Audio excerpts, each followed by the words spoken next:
Good morning and welcome to today's episode of Woke Your Butt Up. This is Frida Future, High Priestess of the Church of the Cosmic Cunt, and it is my pleasure to share with you some things I've prepared today on entitlement.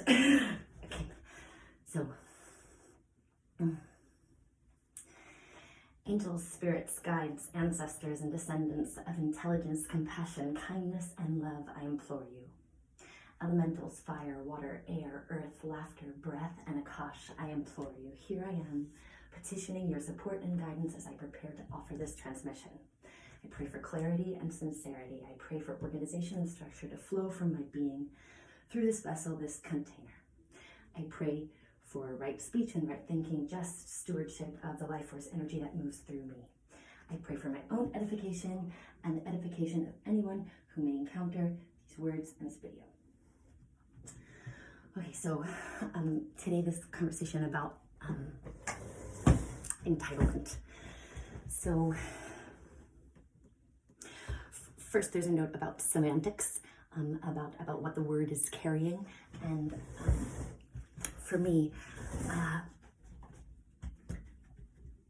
as I approached this conversation of entitlement, it was really heavy with self-judgment and recrimination. And so just a little moment about the words.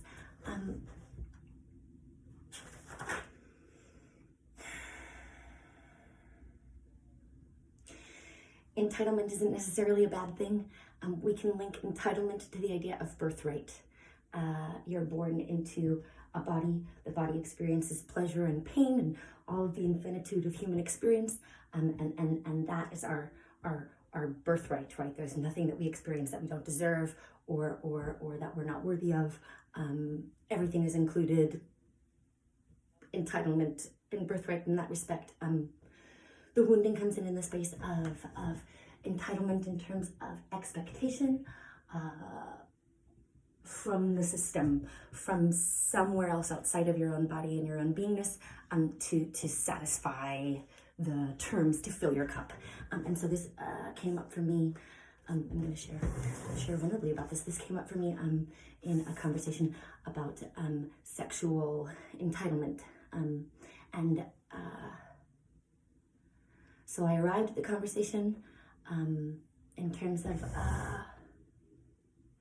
shadow work, examining patterns that I was noticing come up in quarantine and containment that were familiar, and in not having sort of other outlets to distract or move away from. Let's dive right in, right? And so one of these was around this notion of sexual entitlement, of feeling that after a certain number of days that it's now my turn to receive pleasure, and I would like for us to engage intimately, and I'm feeling I'm lonely, or like an outlet from my work, or I'd like a physical sensation that feels good, and do this with me, yeah.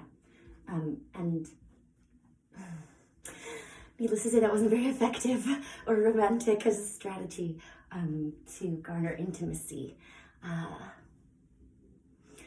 And sort of confronting this experience of my partner not really wanting to engage in intimacy in that way, I had an opportunity to look at, like, okay, what am I doing that's not working?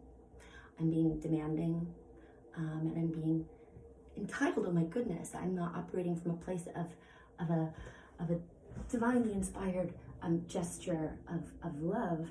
I've been counting the days, and I'm saying now it's my turn.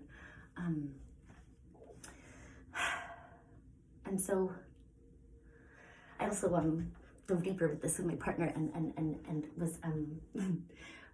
was shared with me that I've been doing weird things like staring at him for a long time, or demanding cuddles. Cuddle me now, instead of even asking and being nice, and so eating this helping of humble pie, having a big fat slice of it, and getting present to the places where I was being like a spoiled brat about someone else's body and energy, rather than filling my own cup. And so I arrive at this place of being humbled in regards to my partner, and also of regarding my body as what I'm entitled to, what I do with this delightful vessel what calls I take or don't, and what videos I finally manage to create, and what writing I do for myself, and even counting myself as an audience for the writing, that it's enough to share with myself and to give myself pleasure.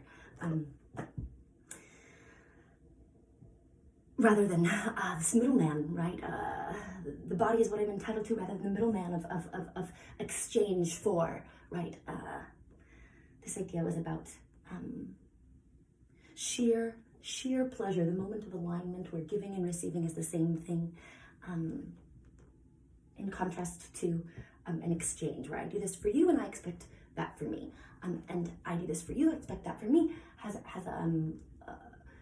of basic economic flavor, but is also a very characteristic of codependent relationships and expectations, and then the resentments that arise when those codependent expectations, whether they're explicit or implicit, aren't met. Yeah.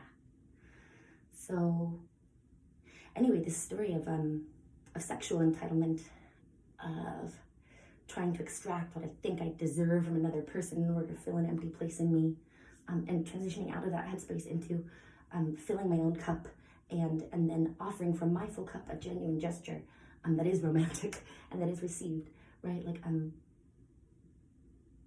can't I liken that to the way I've been doing anything, before quarantine, taking this gig or that gig, or doing this work in order to pay this much rent in this city over here when my partner lives over there, and he's also got a household, and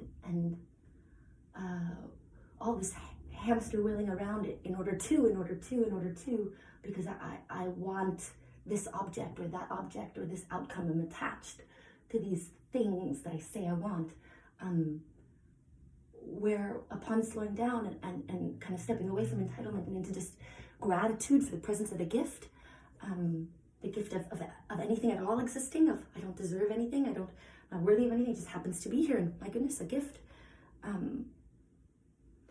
I just don't need the middleman as much as I thought I did, when I'm like less attached to the things and the specific outcomes and those stories, right? And of like what I deserve or don't deserve, and now I should have XYZ. When I pull myself back from all that and I come to the place of like, what makes me feel gratitude every day, what feels good to me, and what can I do in this body that gives me pleasure, independent of anyone else, or any money being exchanged, or anything like that, this life force energy, right? How do I really want it to move, and how is it most pleasurably received by those who I want to share it with, and refining where that energy goes when it's not being received in exactly the way we desire. For no other reason than that it feels better. Entitlement. We're entitled to the pleasure and plane of this vessel, and of our choices and what we want to do with it, our freedom and our sovereignty in this, and those are inalienable. And so it's really just a matter of remembering that you are that, and it's your choice. I don't know, this was wide-ranging from a lot of different things that I wanted to talk about, but the big breakthrough for me in all of this was overcoming a space of feeling a burden and an inadequacy around how it got done, and coming to the place of pleasure in deciding simply to finally do it. And yeah, that's all. Thank you. Thanks.